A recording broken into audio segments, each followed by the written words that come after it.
Hello everybody, happy Halloween. My name is Davis and welcome back to the video, and today we're going to be doing another weather breakdown.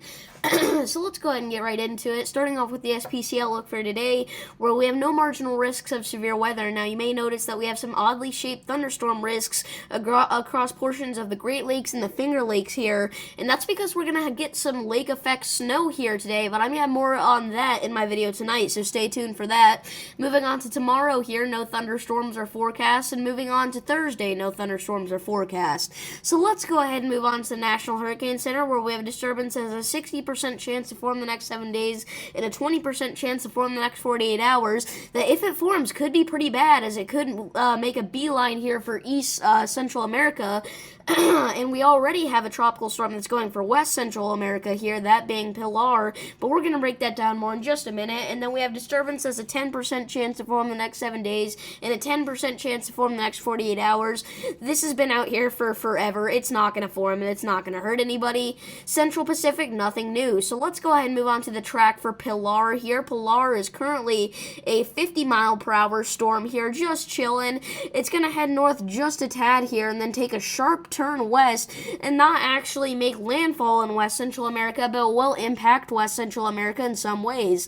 Some gusty winds could be possible right along the coastline. Some rip tides could be odd.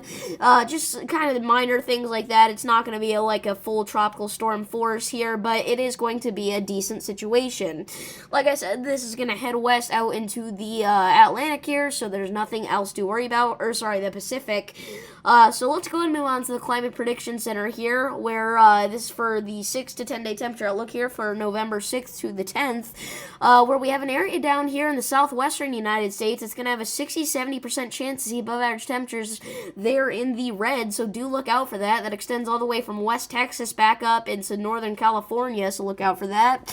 And then here in the upper Midwest and portions of the Northeast, we're going to have an area in the darkest shade of blue there around the lakes that is going to have a good chance to see below average temperatures, specifically about 60 to 70% there in those isolated areas of Michigan.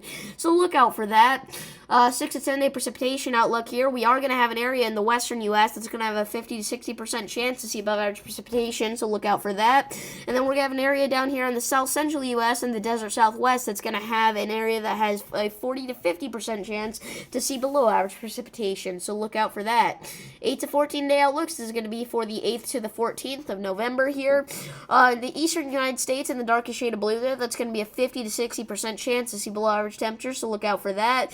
And then in the western U.S. here, in the darkest shade of orange, we're still going to have a 50 to 60% chance to see above average temperatures, so look out for that. 8 to 14 day precipitation outlook here. We're still going to have an area down here in the desert southwest and the Four Corner states that's going to have a 40 to 50% chance to see below average precipitation, so look out for that.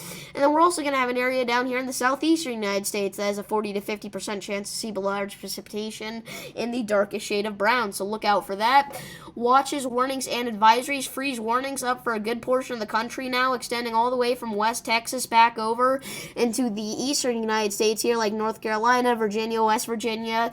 If you're not under a freeze warning and you're in like the Midwest, the upper Midwest, the Northwest, that's because your first freeze has already happened. Freeze warnings are usually signs to indicate that growing season is coming to an end, but it's already come to an end here in those regions. So if you're not under a freeze warning, it doesn't mean that you're going to see sub-freezing temperatures. It just means that you already have, and it may or may not continue. So that's kind of just a quick tidbit about that. Light blues are going to be freeze watches, okay, so look out for that. Freeze is possible. Pinks, that's going to be red flag warnings. They do extend into more portions of this deep south here, but you just can't see it because it's covered up by the freeze warning, so be careful not to burn anything down here in this region.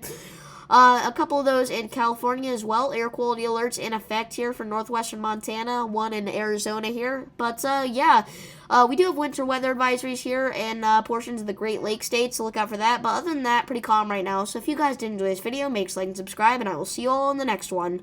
Peace. Happy Halloween.